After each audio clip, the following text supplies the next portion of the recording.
Hello, and welcome to the Purpose of Closure. And I am your host, Cassandra Brand.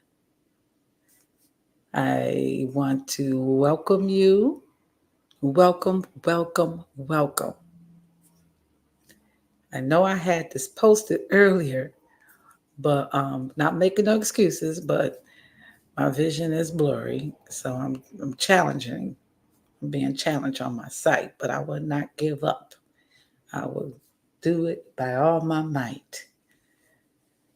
Today we got a topic we got to talk about, and it is on single moms, the 1970s, 80s, 90s versus the 2000s. Single moms, 24. Now I was born in the 60s, and I didn't become a mom until I it was in the 80s because my oldest daughter is 41. Now, please be patient with me because this is all new to me, but practice will make perfect. And I will be doing more lives. You will get the audio, but not the video, just for a minute, a short period of time, until I get myself back together after those two strokes to the brain. But thank you for sticking in with me. Thank you for joining and listening in. Please, if you have not subscribed, please subscribe, like, and share. Like and share. And don't forget to subscribe. Help build a nice, strong community here on Purpose of Closure.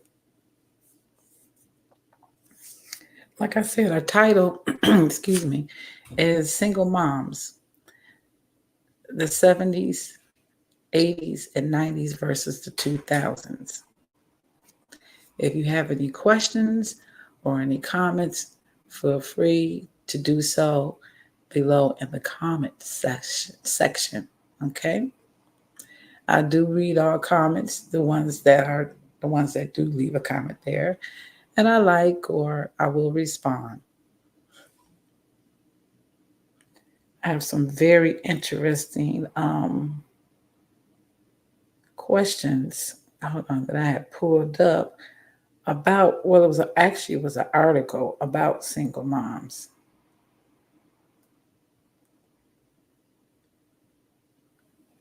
Hmm.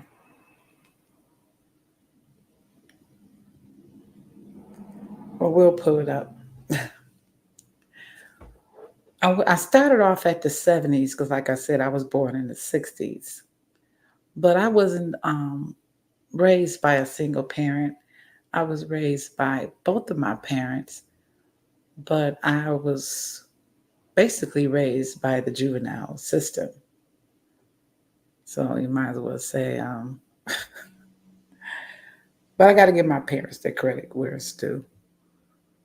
They gave me a real sweet elementary childhood life. But after age 10, it went spiral. And that is one of the first questions that we have here is how do single moms survive? No, the first one is what are the effects of being raised by a single mother? Now, I was a single mother, but thank God my children fathers were not deadbeat. Thank God for that. I've got to give them their kudos and their credits because even in their graves, they still take care of their children. And that is a blessing. That's why we have to communicate, build strong foundations in our family, even if you have adopted or if you've merged a family or even if you're single, but it's always best to be married. But not because you have children, but because you have made a commitment to each other to be a strong union. together. If you know what I mean. Y'all want to hear something funny? This is my second time doing this. I'm going to be very transparent. The other night I got up and I did an entire episode and did not press go live. I really just started to delete everything, but I was like, nope, I'm going to just press through it. I'm not slow, but I'm not the most tech person, especially with blurry vision. So I have a little extra practice with this. And to stay on the conversation, I wasn't raised technically by my parents. I was in juvenile home since age 7. And then I got out like when I was 14. And around about when I was 15, that's when I got involved with my oldest children's father, who was many decades older than me. But that's in my book. You got to get it and read it. Actually, I'm going to do a live reading sometime this week. But I want to see how this goes and see how many lives this has touched, how many viewers. Please share if you know a single mom in the 70s, 80s, 90s, or 2000s. My parents got married in the 60s. They've been married close to 60 years. And they're still together because they're here with me. And I fought just for that, for them to be here together. They're 88 and 87. And my father is still madly in love with my mother. I believe she loves him too. I believe she loves him too. But you have to love yourself before you can really unconditionally love anyone else when it comes to a marriage. That's another story, another topic, and we will get into it. But what are the effects of being raised by a single mother? Well, she doesn't have a lot of time, one-on-one time because she has to work. She has to work to keep a roof over the child's head, food on the table, shoes on the feet, clothes on the back, light, gas, water, telecommunication, if she's driving, car, gas, insurance, maintenance. I mean, she's just working to pay bills, just living to work to pay bills and to make sure that the children get everything that they need, not everything that they want, but what they need in order to have a decent childhood to help usher them into their young adulthood and become responsible adults. This is a very good topic. Thank you, Gene. Because he was like, talk about single moms. And this is a shout out to my friend Gene in Dallas, Texas. Now, it does affect being raised by a single mother or today, even a single father. Absent parents does make a big difference from the house. And that's why I believe a lot of single moms get themselves in situations to compromise, to try to give their children a life that they believe or think or assume they cannot do on their own. Because they end up working 2 and 3 jobs, fast food, low wage, minimum wage jobs. And one thing I can say, at least they do work. The young ones today in the 2000s, they do try to work. Because when I had my daughter in the 80s, everyone was having children just to get an extra check for $50 from welfare. I have been on welfare one time in my life, and that's when I had my youngest daughter. I didn't know what I was doing. I didn't even know how to apply for it. I was just under the influence. Go down there and get on welfare. They'll pay your rent. And during that time, shoot, rent was what? $75, $125. Yes, that's how much rent was back in those days. And today, I pay $1,200 rent. Okay, very big difference. And not to tell all my business, but I want to be transparent and let you know that you're not alone. And you get into the situation where, as a single mom, you're like, how do single moms survive financially? And like I said, some get 2 or 3, low wages jobs. Unfortunately, in these days, a lot of the young women will turn into adult industry, stripping, escorting, try to get them a baller or a sugar daddy. And even the good thing is that they pursue their education so that they can position themselves to get higher paid salaries or get into the corporate world or to even become business owners. So I have to give it to them because, like in the 70s and 80s and 90s, they would just try to play the system, or had a man stay with them, pay their rent, their bills. They wasn't even thinking about working. Was just working on the next baby. Now, I'm not putting the single moms down, and I'm not putting the fathers down. I'm speaking facts. I've seen this with my own eyes. And I can't say I actually lived it because my children's fathers was always in their lives. I have different fathers and I have 4 children, but I've always been a single mom. I did not marry any of my children's fathers. But even in their graves, like I said, they still take care of their children. I was a little dumbfounded because I had, I never was a type of one to put my children's father on child support because I knew that they could, and was able to take care of them. The only one that I do regret is my son's father, who went to prison for 20 years. And I went down there to get some help, and they told me, sign this paper right here. And I said, for what? They were like, well, when he come out and he get a job, we're going to garnish his check. And I was like, no, I'm not signing that.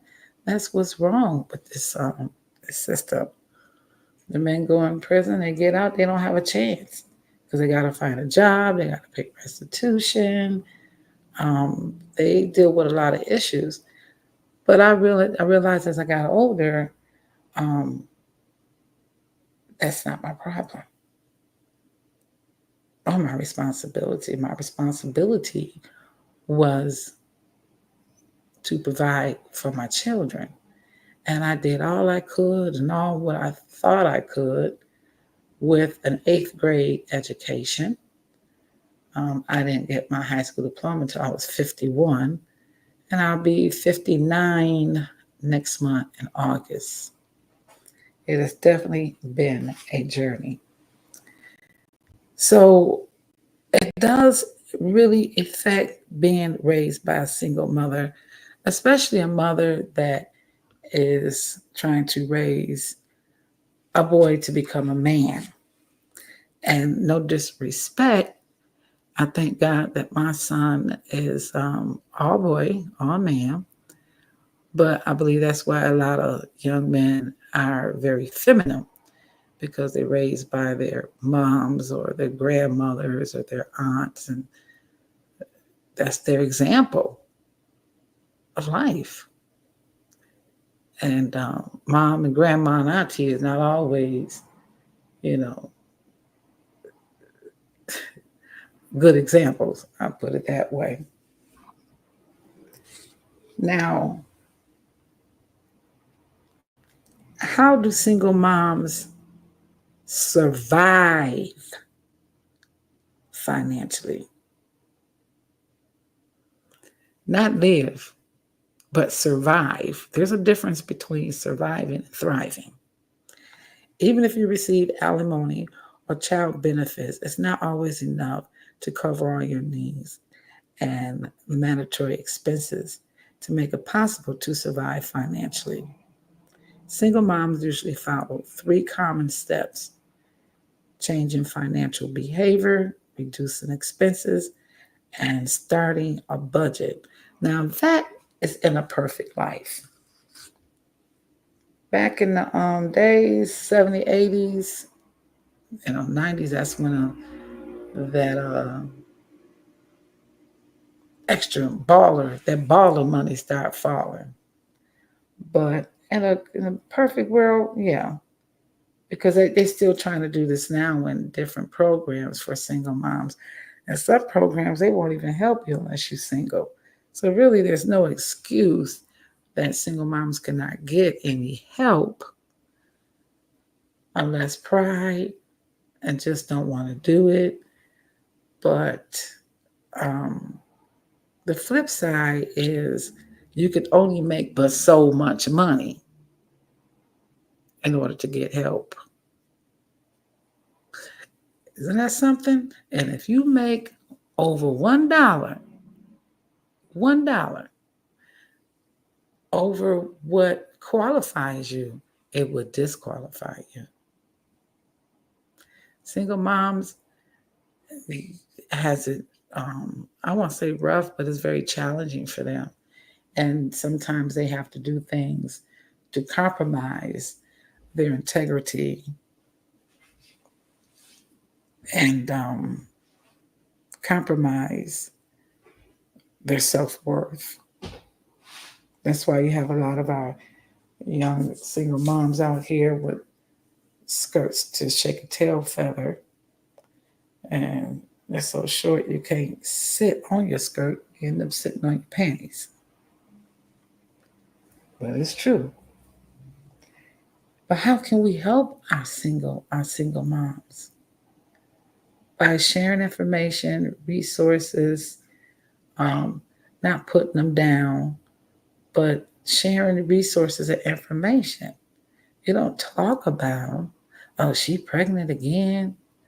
That boy ain't got no job. That man ain't got no job. He married. He got 10 kids. Okay, it is what it is. Now she's a single mom, or either she's pregnant again. That's why I believe the churches should have special programs, excuse me, and the community as well. Instead of, just teaching them, and they see they struggling. Well, God will bless you. Just pay your tithes. Just pay your 10%. God already blessed you. He blessed you with a job to pay your bills, and you give from your heart. Okay? That's another message in itself, too, about the prosperity message. I do believe in paying tithes. When you got a single mom, that's why she goes to church. She don't need to be harassed to pay 10%. She need to be blessed with the word to teach her and show her how to be a single mom according to the word of God. And just paying tithes is not the only way. You have to give them some scripture, knowledge, leadership, guidance, resource. You don't enable them. You try to strengthen them, educate them on finances. I'm just now learning at my age, really, how to manage my finances, budget, and things like that. Because as a single mom, I was a hustler. I made cash money every day, every day. And those things don't last. They do not last. That's why you have to build a strong foundation. You teach the single moms, oh no, not just here's a free bag of groceries or here's a can of milk, but here's a free bag of groceries, some can of milk, and this is a program with education and show you how to do this and help you do that and fill out that, instead of just sitting up home and laying up making baby, baby, baby, baby. I just don't understand that one. I really don't. But how to survive financially as a single mom, you have, like I was telling you about different programs. You have American SPCC.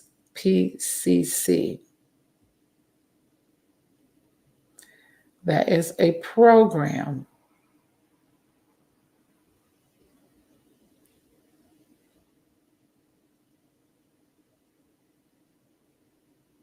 Hold on one second. Financially as a single mom with no job. How do single moms survive financially? Although money can't buy happiness, it's still an important part of our lives. When you give birth to another person with their needs, you can't ignore it. You typically understand it clearly. A temporary break from work and the lack of support from the second parent can make your financial life more challenging. Even if you receive alimony or child benefits, it's not always enough to cover all your needs and mandatory expenses. To make it possible to survive financially, single moms usually allow three common steps changing financial behavior: reducing expenses and start budgeting. Now, that is the correct way to do it, but no one is telling these single moms that's how you do it. They better, girl, you better get your money, get your grind. And this is not just a Black thing. This is a woman's thing. This is a single mom's thing. Because you don't just see Black women out there, even though they're the most highest percentage of single mothers. It's unbelievable. But you have Hispanic, you have white, shoot, you got Russian, Asian, Caucasian, all different. Anyone that can bear a child. And this is in regards to them. There are various financing programs, like I mentioned to you, about the American SPCC. Excuse me, that's a program that helps single parents. You can Google it and look it up. Or if you have any questions, just put your comment, in the comment box below.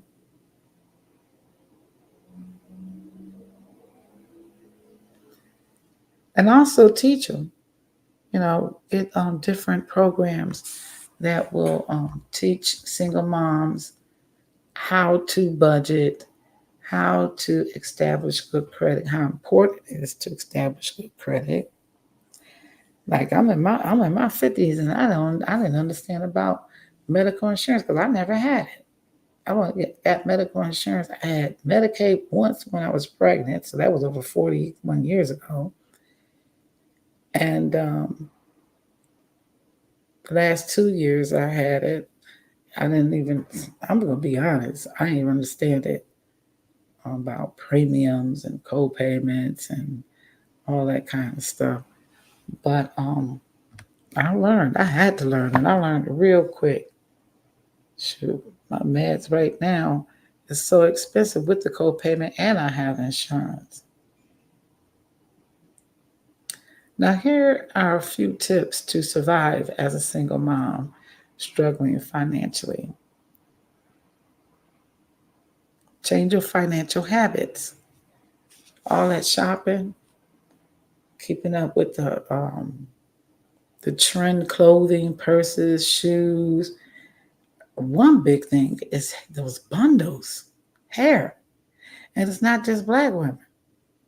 But hair, um, shoot.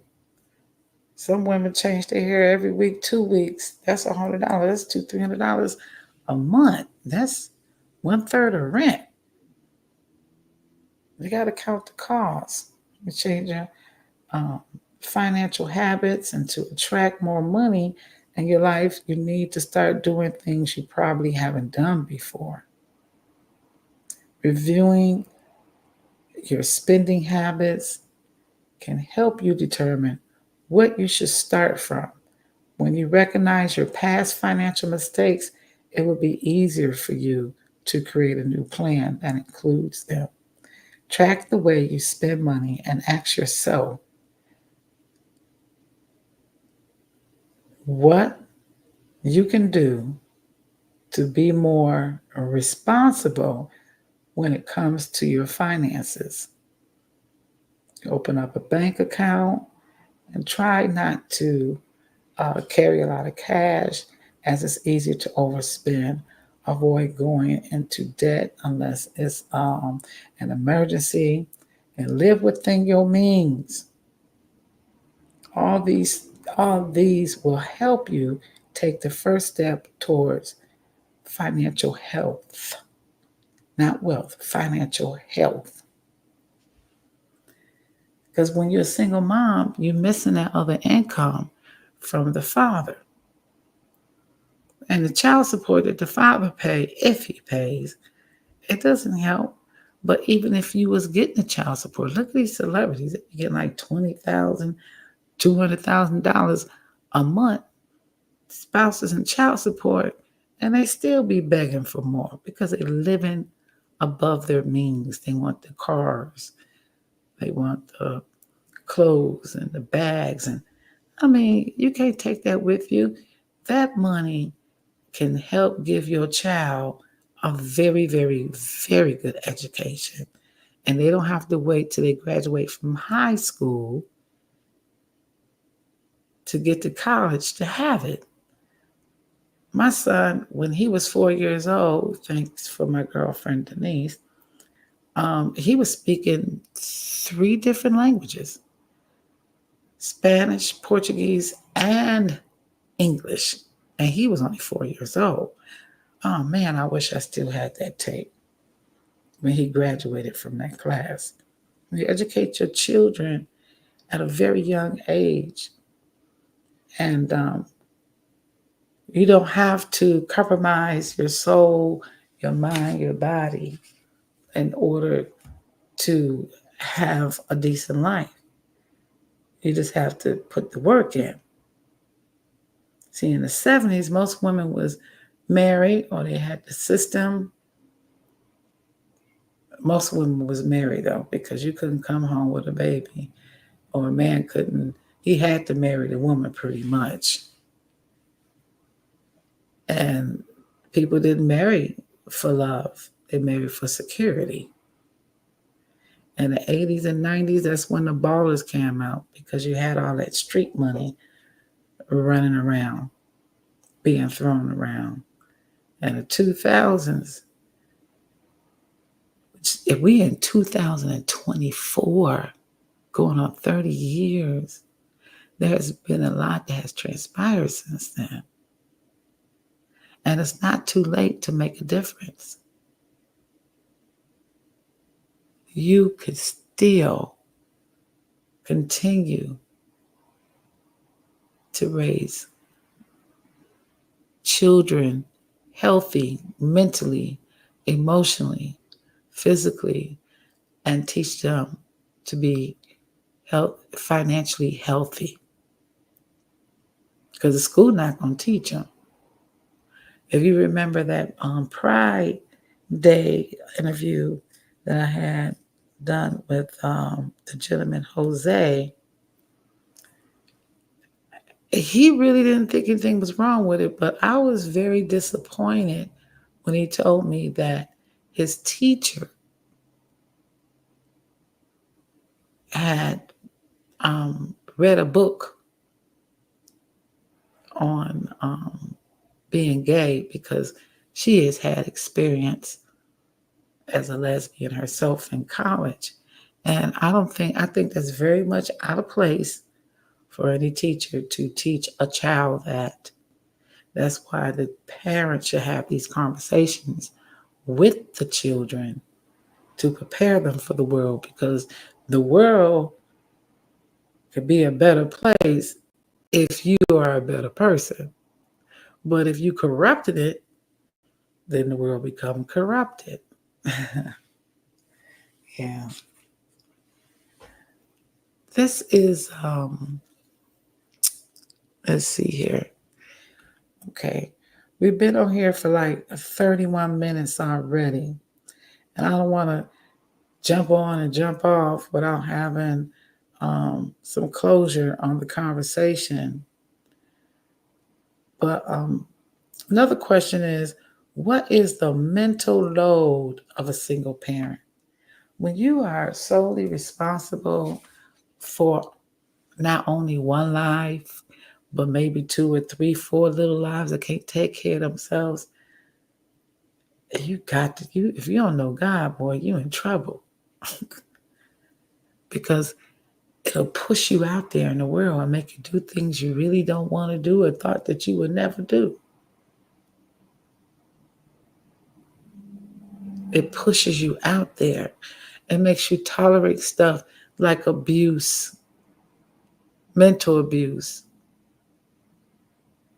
physical abuse, verbal abuse, emotional abuse. And then you got to go home, or you're already at home, baby crying, needs some clothes dirty.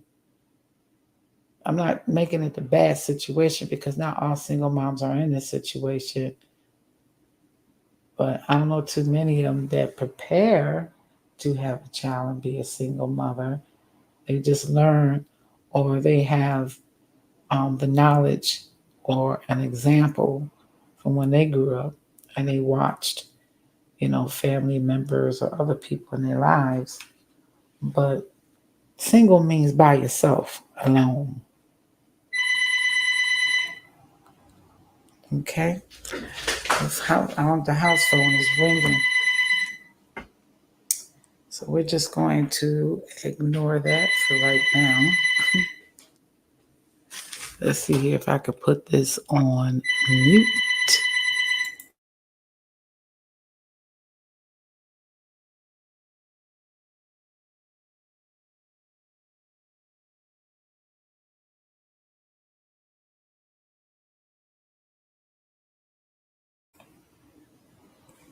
Yes, I do have a home phone.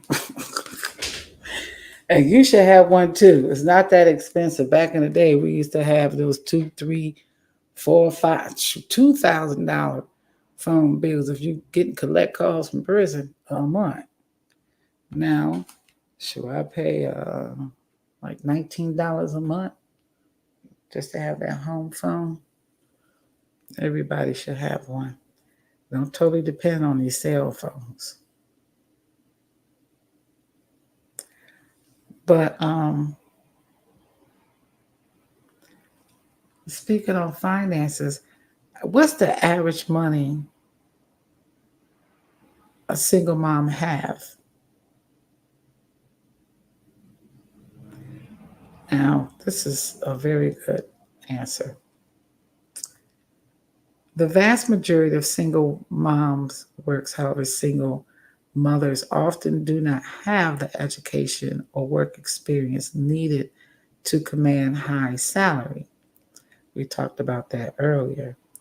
The average income for a single mother family is only $26,000 a year. $26,000 a year. Lower than the average income for a single father family or a two-parent family. Okay, it's 12 months, and I don't have my calendar. It's 12 months in a year. So a thousand, that's like, okay, $1,000 a month, that's 12,000 times 2, that's 2,000 So that's about $300 a week. Ain't like you get a large sum. You can invest it or flip it. It's which is like $1,200 a month times 12, which is 24. So I'm close to it. You know where I'm going. And today, shoot, it costs you $100 just to go to work if you ain't got no car. And if you do have a car, you got car payment, you got gas, maintenance. If you got your Uber is convenient, but that's expensive too. Now, that's lower than the average income of a single father family or a two-parent family. Single mothers are self-reliant.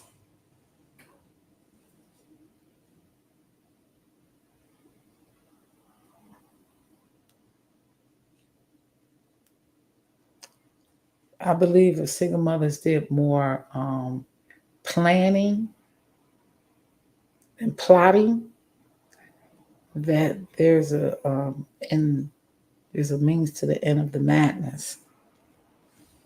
And I don't knock anyone down. I'm not trying to encourage anyone, but through experience, you can never make the same exact money over again. So if you got a side hustle, if you got a couple of jobs, invest, save, spend your money wisely, because you cannot make the same exact money again. Okay? Think about your children. See, in the 70's, the only thing the woman have to do was just stay home, clean the house, cook, and keep it ready,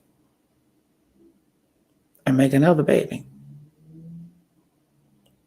But today, these young ladies just spitting these babies out and put them heels on and keeping it moving.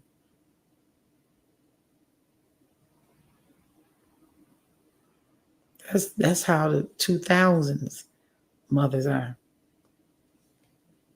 Now, there's a large majority that has been through a lot as a child that do not want to see their child go through what they've been through. But if in that case, use protection, or prepare for a child. And you always got to make sure who you have a child with, because the DNA is very important. You just don't want to make a baby with anything. Not anything, anyone. You gotta make sure their medical history, their mental history, their financial security, things like that. These are conversations that a lot of women do not have, not only with their parents, but with their mate, the person who they're mating with. Now, there's a difference between mating. Dogs mate. If you're mating with someone or you are in a commitment with someone and a marriage with someone, you have to plan better. We really do. In the 2000's, it's very important. Time will not stop or change for anyone. You make your own decisions. Now, I became a mother in the 80's. I was a young teenager. I really didn't have the support. Shoot, if I wasn't paying nobody to babysit, it was challenging. We really didn't even take our kids to take care. Took them to your sister, your aunt, your grandmas, and stuff like that. I remember my father charged me $12 just to go and cash my $50 welfare check at the check cashing place. That's when I had my first daughter. I was kind of vulnerable and dumbfounded, and it always bothered me, and I didn't realize till I got older what really happened. But during that time, my father was an alcoholic, And he was abusive to my mother as well. And when I was younger, even abusive to me. That's why single moms plan your life. Because if you don't plan your life, life will plan for you. Life don't have no friends. But you can be your best friend and have the best life. People be saying, living my best life. They ain't living their best life. The majority don't even got closure. They really don't. But we're going to do one more question here. It's talking about the average. What is the best state to live in? Okay, as a single mother. Wow. Okay, now I've lived in New York, New Jersey, North Carolina, and Texas. But the best states they say here for single mom is California, Massachusetts, Vermont, Connecticut,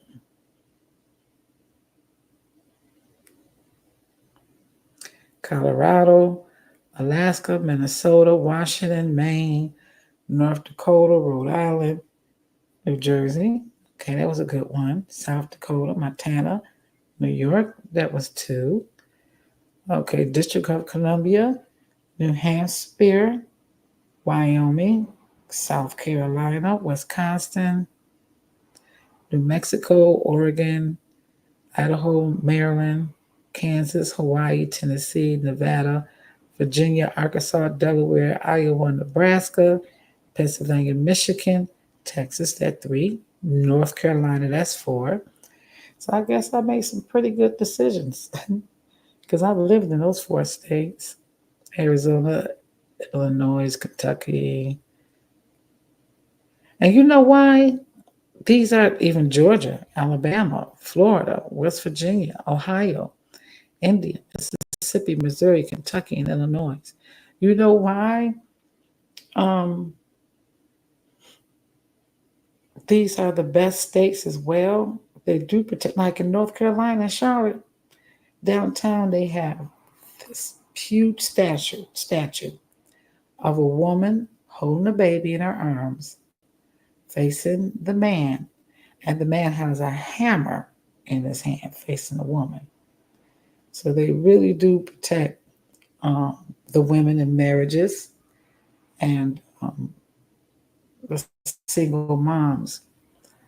And some states don't handicap the single moms. There's certain criteria you have to follow or complete, like look for jobs, go to school, things like that. They will help you get on your feet. But you got to want to be on your feet. You just can't lay up and get babies and think you found the right one going to take care of you and your baby. A baby is not going to keep a man. Now, in the 50s, 60s, 70s, it kept the man at home, but not an exclusive relationship. And that's why they end up having babies all over the place. Now, always count the cost where you decide to live. Cheap is not always the best. You have to count the cost.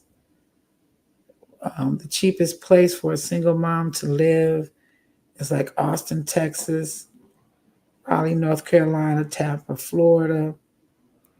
They offer housing costs and reasonable cost of living.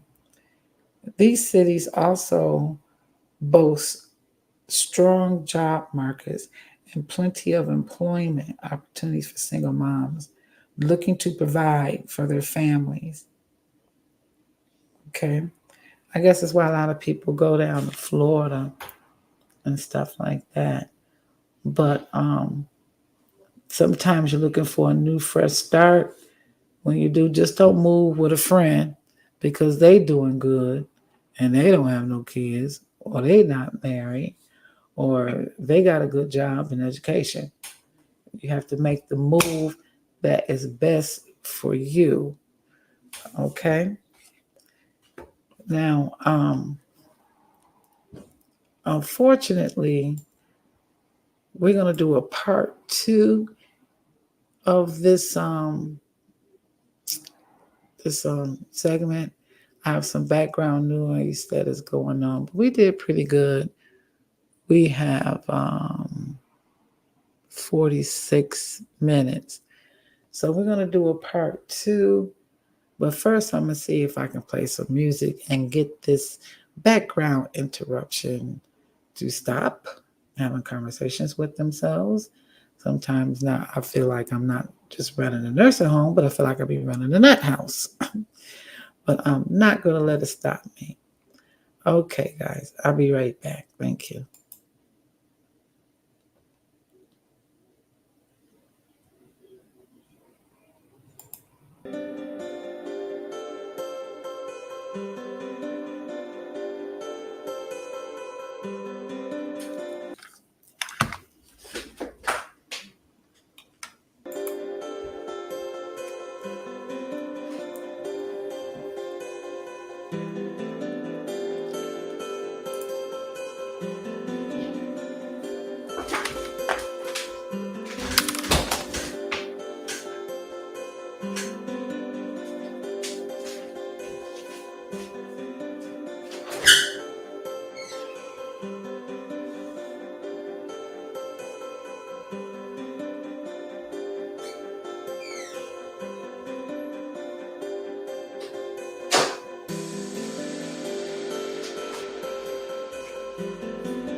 All right, now I'm going to be very honest with y'all. We all go through, but that's how you get to. See, when you do a recording, you have to have quietness in the background. And the adversary always tries to send a distraction. But thank you for your patience, holding on, and listening in. I hope that this brought some value to you as we was talking about single moms. Ooh. Okay.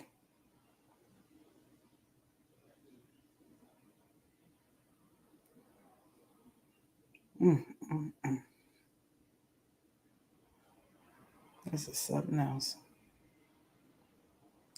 Got to take one day at a time because that's all we get. But like in the 90s, which is right before the 2000s, and that's why we in a real tight situation right now, is that's when the real big pharmaceuticals, the pharmacy clubs in the streets was making lots and lots and lots of money. And it rolled over into that generation, into this younger generation. Because instead of the fathers support the woman to go to school, educate her, so he would use her to be a mule or to be an incubator to try to build a tribe to leave his legacy.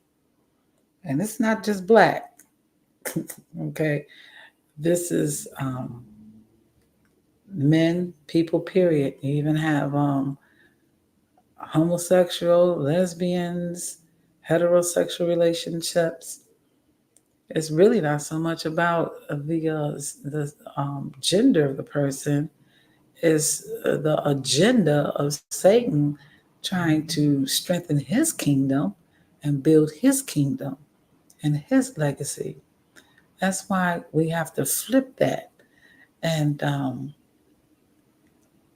each one reach one, each one teach one. You don't have to be a single mom, and you can't force a man to marry you. First, learn how to marry yourself. First, learn how to marry yourself. You have to learn how to be alone, have a plan. I'm not going to say, oh, well, the men did this and the men did. No, you lay down, you choose to make that decision with that man, and that's the consequences. There's nothing wrong that you chose to be intimate with them. The issue is that you use no protection, and then you get pregnant, and then also then when they find out that they're pregnant, they want to throw the baby away like it's in the trash. That's another conversation because I've been through that as well. But I just want to get some of these things out now. I really do. I want to get some of these things out now because I really have a lot to talk about. And I'm not just talking, I lived it. I've had several abortions that mess with my mental a lot for a very, very long time. When you're out there, you already got kids, and you're not protecting yourself, then what are you really doing? I had to get to the point where I was like, I don't want any more children. That's crazy. That's crazy. But you'll be surprised who's had several pregnancies or several abortions and things like that. I'm not saying it's okay to do it. I have 4 and I've been pregnant 9 times. Yeah, very fertile. Nothing to brag about, but I just want to let you know you're not by yourself.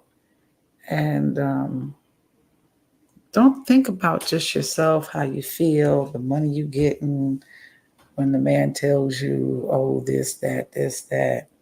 Think about the consequences and the responsibility, your future. Can you help your child have a future?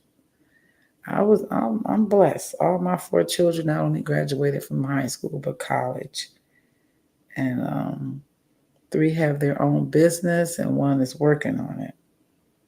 So I'm not bragging because they made the right decisions. They made better choices in their lives. But it also helps them when they have an example or that they can follow or give them a lead or ideal.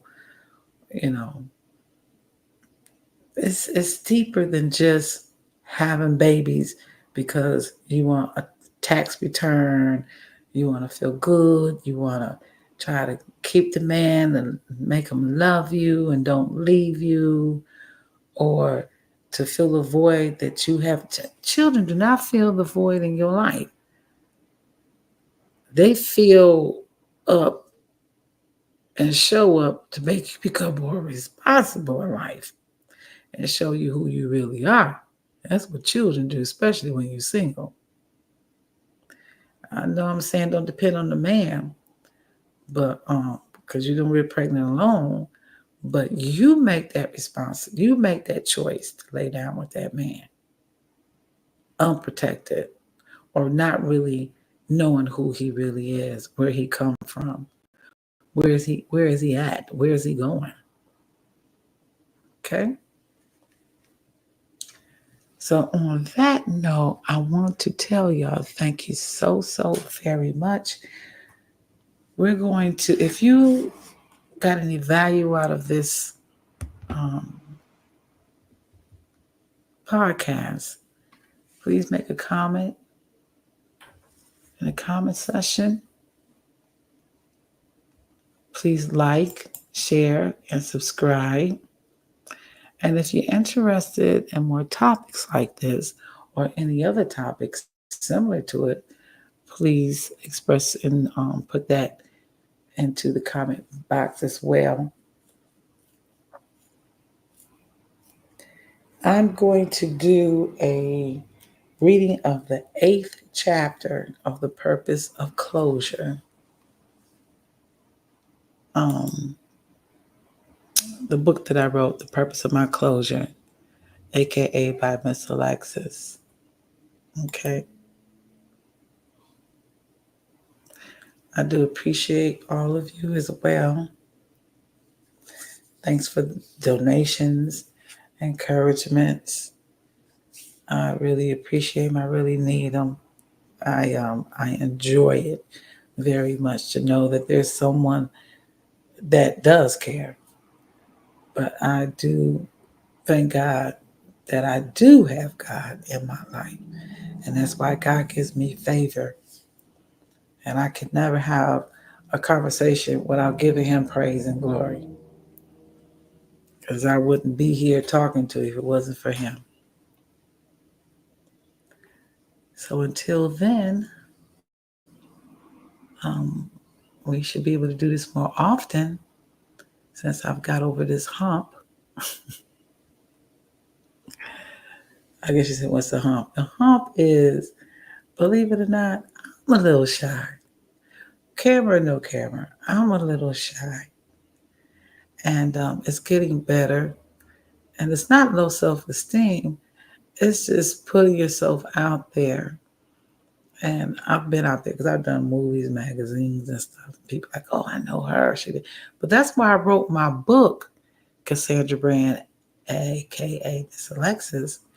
And then I wrote the other book, Miss Alexis, a.k.a. Cassandra Brand, because those who don't know Miss Alexis knows Cassandra, and who don't know Cassandra knows Miss Alexis. So I put out this, okay, nobody say anything to me about anything. Check out the books. You can get it on Amazon. You can inbox me. I'll send you a link. And also, my last book was 10 Wrong Reasons to Get Married. Okay? 10 Wrong Reasons to Get Married. You'll find that on Amazon as well. And once again, please subscribe, like, and share. Leave comments in the comment box. And I want you all to have a very blessed and productive day. And also, I will keep you in my prayers because a lot of people are really going through things. They really are. And I want to encourage you to pray without cease. Pray without cease. Some people say, you ain't got to keep asking God over and over again. He knows what you have need of.